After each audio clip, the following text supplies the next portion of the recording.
फक्त बटाटा आणि रवा बस तयार होतील कुरकुरीत फ्रेंच फ्राईज। आज मी तुम्हाला अशी रेसिपी दाखवणार आहे की एकदा बनवलं तर पुन्हा बाहेरचे फ्राईज खाणं विसराल आणि घरीच बनवून मन भरून फ्रेंच फ्राईज तुम्ही खाऊ शकाल।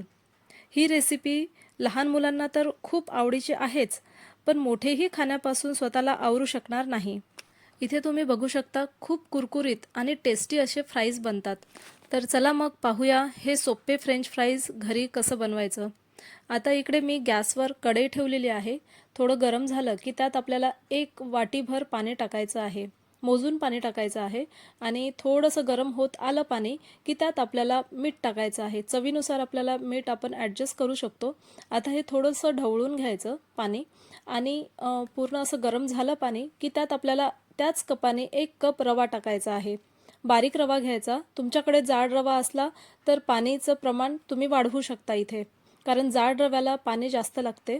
आता मी इथे बारीक रवा घेतलेला आहे, त्यामुळे 1 कप पाणी घेतलं तर त्यात 1 कप रवा असं माप घ्यायचं आणि हे सगळं छान असं मिक्स करून घ्यायचं आहे। व्यवस्थित असं मिक्स करून घ्यायचं कढईमध्येच आणि लगेच असं 3 ते 4 मिनिटांनंतर गॅस बंद करून टाकायचा। आता याला आपल्याला वाफवण्याची वगैरे गरज पडणार नाही। आणि आता आपल्याला एका पातेल्यामध्ये हे सगळं काढून घ्यायचं। जास्त गरम असेल तर थोडा वेळ थांबायचा आणि हे पूर्ण सगळं काढून घेतलं की आपल्याला तिथे मळून घ्यायचं आहे। आता हे जसं आपण कणकीचं पीठ वगैरे असं मळतो तसं हे मळून घ्यायचं। गरम जास्त असेल तर बघायचं, थोडा वेळ थांबायचा, असं मळून घ्यायचं। आता हे कढईमध्ये जेव्हा आपण गरम पाण्यामध्ये टाकतो ना, तेव्हा हे छान असं मिक्स करून घ्यायचं, गुठळ्या पडू द्यायच्या नाही। आता असं मळून घेतलं थोडंसं की त्यात आपल्याला टाकायचं आहे बटाटा किसून टाकायचा आपल्याला। छोट्या किसणीने किसा किंवा मोठ्या किसणीने, कोणत्याही किसणीने किसलं तरी चालेल। आता इथे मी 2 बटाट्यांचा वापर करत आहे। आता हे बटाटे मी पहिलेच उकळून ठेवले होते, साल काढून ठेवलेल्या होत्या। 2 बटाटे मी यात टाकत आहे। आता 1 वाटी आपला रवा होता, त्याला मी 2 बटाटे, 1 बटाटा छोटा आणि 1 मोठा असा मी टाकलेला आहे। तुम्ही तुमचं याने तुम्ही ॲडजस्ट करू शकता। आता हे बटाटा असं किसून झाला की आपल्याला हे सगळं मिक्स करून घ्यायचं आहे। स्टार्टिंगला हे थोडंसं असं मऊ वाटेल किंवा आसट वाटेल, तर थोडंसं असं मिक्स केल्यानंतर, असं मळल्यानंतर तुम्हाला त्याची कन्सिस्टन्सी आपोआप त्याची छान असं त्याचं गोळा मळून तयार होतो। एकदम मस्त असं मिक्स होऊन जाते सगळं, एकदम बटाटा ह्यात मिक्स करून घ्यायचं आणि ह्याला असं म्हणजे बाजूला ठेवायची वगैरे काही गरज पडत नाही। थोडा वेळ ठेवायची, सेट होण्याची वगैरे काहीच गरज पडत नाही। आता मी पोळपाट ठेवलेला आहे इकडे आणि लगेच आपल्याला हे थापून घ्यायचं आहे, फ्रेंच फ्राईज याचे बनवून घ्यायचं आहे। आता मी इथे हे बटर पेपर घेतलेला आहे, पेपरवरती चिपकत नाही म्हणून मी असं बटर पेपर घेतलेला आहे। आता तोपर्यंत इकडे मी कढईत तेल टाकून गरम करायला ठेवलेलं आहे आणि आपल्याला फ्रेंच फ्राईज बनवून घ्यायचे आहे। आता इथे पेपरवरती थोडंसं तेल लावायचं, जेणेकरून ते पेपरला असं चिपकणार नाही, आपले फ्राईज चिपकणार नाही। तसं असं पूर्ण चारी बाजूंनी तेल लावून घ्यायचं। एक गोळा तोडायचा, छान मोठासा असा गोळा तोडायचा आणि हाताने असं सेट करून घ्यायचं व्यवस्थित।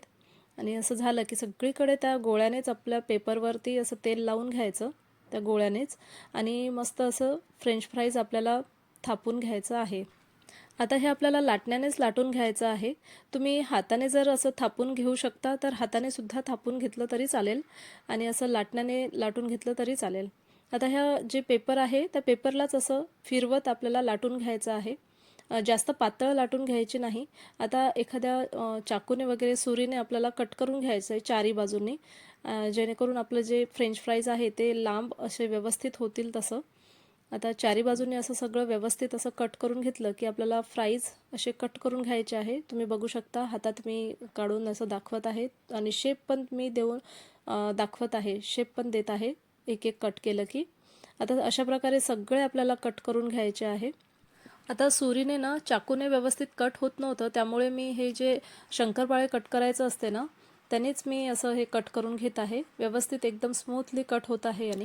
आता आपल्याला हे स्मॉल साईजचे करायचे आहे, त्यामुळे मी मधातून कट करून घेत आहे। स्मॉल साईजचे केल्यामुळे आपल्याला लांब जर पाहिजे असेल तर मधातून कट करायची आवश्यकता नाही। बघू शकता तुम्ही असे सगळे कट करून आपण तयार करून घेतलेले आहे। आता आपल्याला हे फ्राय करायचं आहे, डीप फ्राय करायचं आहे। डीप फ्राय केलं तरच खूप छान लागते, किंवा तुम्ही एअर फ्रायरमध्ये पण करू शकता। एअर फ्रायसुद्धा करू शकता तुम्ही किंवा ओव्हनमध्ये सुद्धा तुम्ही करू शकता. हे डीप फ्राय केलेलंच मला खूप आवडते. छान लागतात फ्रेंच फ्राईज डीप फ्राय केलेले तेलामध्ये. आता तेलाला छान मस्त गरम होऊ द्यायचं आणि थोडा वेळ म्हणजे 2 ते 3 मिनिट ह्याला हलवायचं नाही. ह्याला काहीच हलवायचं नाही कारण ते तुटू शकतात फ्राईज. त्यामुळे 2 ते 3 मिनिट त्याला असं होऊ द्यायचं गॅसवर आणि थोडंसं लालसर होत आलं तर मग फिरवायचं, फिरवून घ्यायचं आणि असं काढून घ्यायचं सगळे. तर बघा एवढे मस्त आणि खूप छान कुरकुरीत असे फ्रेंच फ्राईज बनतात.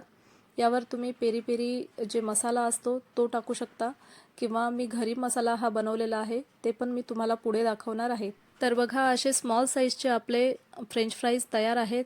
खूप छान कुरकुरीत आणि एकदम चविष्ट लागतात हे फ्रेंच फ्राईज. आता मी तुम्हाला लांबवाले फ्रेंच फ्राईज कसे बनवायचे ते दाखवते.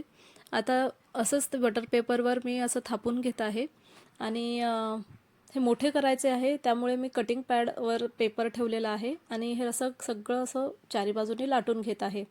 अशी मोठी पोळी अशी लाटून घ्यायची आणि कट करून घ्यायचं. छान लांब आकारामध्ये कट करून घ्यायचं. चारी बाजूने पहिले सगळं काढून घ्यायचं आणि त्यामुळे आपले फ्रेंच फ्राईजचे जे आकार आहे ते व्यवस्थित होईल तसं.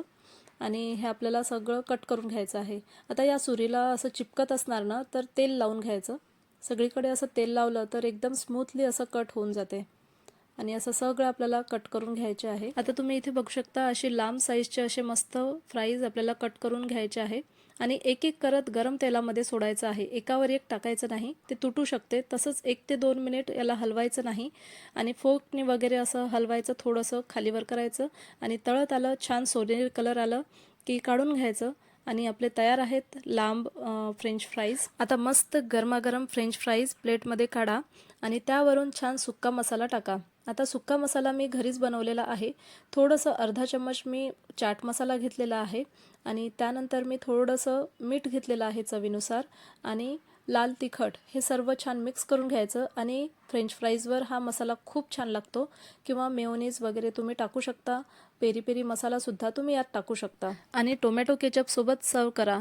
लहानांपासून मोठ्यांपर्यंत खूप आवडणार आहे असे फ्रेंच फ्राईज. आणि तुम्हाला व्हिडिओ कसा वाटला नक्की सांगा कमेंट करून. लाईक करा, शेअर करा आणि सबस्क्राईब नसेल केलं माझ्या चॅनलला तर सबस्क्राईब करायला विसरू नका. Bye bye.